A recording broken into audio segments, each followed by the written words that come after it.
Hey guys, it's Phil again. Obviously I'm in the kitchen, and I wanted to do something a little different today than just the posts that I've been doing for the last few days, and try to get this one up a little quicker because it's going to be a real simple video that doesn't really need any editing, I hope. So let's start this up. We're going to talk about steak marinating and making mustard sauce for hibachi steak cooking. A lot of people really love the mustard sauces that they get at local hibachi. Well, the good news is that you can make it at home, and it's really simple. It takes a few more ingredients than what I normally use for like standard marinades. But the good news is that not only can it be used for the side to dip in the steak. That way, if you want to give it a slightly different flavor than the char grill from the hibachi and the soy sauce, and other things that are in the standard marinade that I also included on this post, there is the mustard sauce. And the mustard sauce is very simple to make. You just need either a blender or a food processor or just a lot of tenacity to just mix it up really well. And if you're gonna do it without a food processor or blender, I suggest putting it over heat very low and just continually whipping it until it's ready. The sauce needs to become not thin, not thick. It will take on a very smooth consistency. I wish I had an example. I should have actually prepared that probably before this video, but I was trying to get some content up today just so that you guys had something different than just a text post. So first off, thanks for everybody that's been liking the page and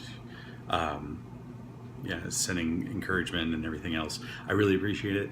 I was looking for something just a little different in the traditional, I don't know, Let's Plays / everything else out there right now. I like to cook, and I learned how to cook when I was younger from my dad, and it was one of those where I felt like it was important to kind of pass that along. Now, forgive any poor equipment or perhaps some shaking of the camera right now. The only thing I have right now to record with is my either one of my laptops or my phone. So unfortunately, it doesn't always look perfect. So let's first off go with the steak marinade itself. Very basic, very easy. But before we get into the actual putting the steak in the marinade, what I do suggest is what I like to call the steak essentials. And just basic things that I suggest on any steak. It will make it taste better, even if you don't have anything else to cook it in, or even if you're pan frying it one day just because you need something quick to eat. This will always make a steak taste just somewhat better. Take coarse salt, either a some people will say like a sea salt. So it looks like this. Real simple. Coarse salt, and grind it with your grinder. And it will give you a more coarse salt that you don't have to use as much with because it's a lot stronger. And rub that into the steak. Do the same thing with, that's right, peppercorns.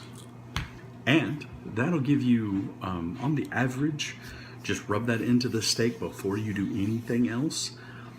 You will get a bigger boost of flavor no matter what you add to it.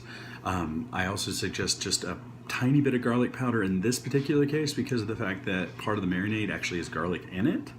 So this way you can not only have a basic steak, getting it ready for the grill, but on top of that you have something that you already do for any type of steak that you put into cooking. That way you have a basic start for any of your seasonings. So after that, the marinade's real simple. Do 6 tablespoons of soy sauce, 2 teaspoons of garlic salt, 1 teaspoon of ginger if you would like. It's an optional thing. I like to play with ginger every so often. It also works really well with chicken and the shrimp, but I hadn't really talked about it yet because I didn't get to test it in the last cooking for a few groups. So I wanted to get some more opinions before I really put it out there as, hey, this is what I do. And then a teaspoon of black pepper, coarse. Mix that up in your container, usually a whisk or a fork. Make sure that it just doesn't look like it's clumping. And then once you've done that, submerge your steak after you've already put coarse salt and coarse pepper on it. Once you've done that, it's ready to go. Put it in the container, sit it in your fridge for a few hours, or if you don't have that much time, at least give it an hour if you can. Beef is really good about soaking in marinade really quickly. One of my favorite things about steak is that particular thing. Chicken doesn't even do it as well. Fish doesn't do it as well. Steak just does it the best, at least from what I've found. From there, mustard sauce is really quite easy as well. We're going to be looking at a mustard sauce recipe that I do suggest, again, if you don't have a food processor or a blender, please make sure that you put it on very low heat on your stove and you continually stir it until it is well and smooth. So it's going to be 2 tablespoons of dry mustard, 1.5 tablespoons of sugar. I do suggest brown natural sugar. 5 tablespoons of milk, 1 tablespoon of cream, 2 tablespoons of water. Make sure that it's hot water if you're putting it in a processor. If it's not in the processor, on your stove, it's perfectly fine if it's cold. 4 tablespoons of soy sauce and 1 minced garlic clove. If you don't have you don't have a garlic clove that you want to use, it's really easy. You can actually get minced garlic in a container. I usually suggest about a tablespoon per clove. That's about what you get. Mix until smooth in the processor or blender. Blender's the easiest way. Dump it all in there, give it put it on pulse and keep your pulse on it for 10-15 seconds. Look at it again. Make sure that it's just come out real smooth. Once it's smooth, you'll probably have to pulse it 4 or 5 times just to make sure that it's good and smooth. But once it's that way, you can either serve it chilled or, as I suggested, serve it warm. Now, the main thing about that, the reason I suggest serving it a little bit warm is if you've been to a traditional hibachi, they normally take the containers that they put the mustard sauce or ginger sauce in and put it on the grill for a few minutes. Same thing here. If you don't have anything that you can do that with the grill, 20 seconds in your microwave is more than enough, at least usually. You can also use it as a marinade, and I just haven't tested this particular recipe that I decided on after looking at a lot of different ones online and a lot of different ones that I've tried over the years. So I didn't really want to say, hey, use this as your base if you want to.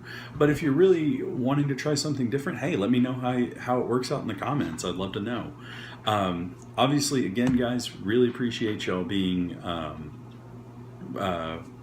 on top of all this with me and being willing to watch the videos. And hey, maybe it helps you learn how to cook a little bit easier and just a little bit simpler around the house, and maybe you learn a couple of things while you're doing it. If y'all have questions, please, of course, feel free to send me a message. I'm more than happy to get back to you. If there's anything else that you would like to know, we're going to be moving on to probably well, my next big project is also a steak project. I'm not wanting to say too much about it, but I think I'm going to go south of the border just a little bit on this one and do some traditional, well, traditional is such a strong word, a street taco. But I'm not 100% on that yet. I'm still looking at carne asada as my inspiration, but I want to make sure that I have a marinade that is really easy, but also very, very tasty. So I'm going to test a couple of those out in the next week, and hopefully I'll have another video like this or something else like the other videos for cooking here soon for the chicken and the shrimp and the steak. This whole steak, by the way, when I cooked it last time, it was 11 minutes to cook both steaks to a medium. And that was an inch thick New York strip they were about 10 ounces a piece. So just to give you an idea. If you have any questions though, again, please hit me up. Please feel free to send your friends to like the page. If you guys want to do any type of private cooking or anything else like that, please just hit me up. My rates are actually really reasonable. And I just like doing it. So it's a lot of fun. Thanks again, guys. Bye.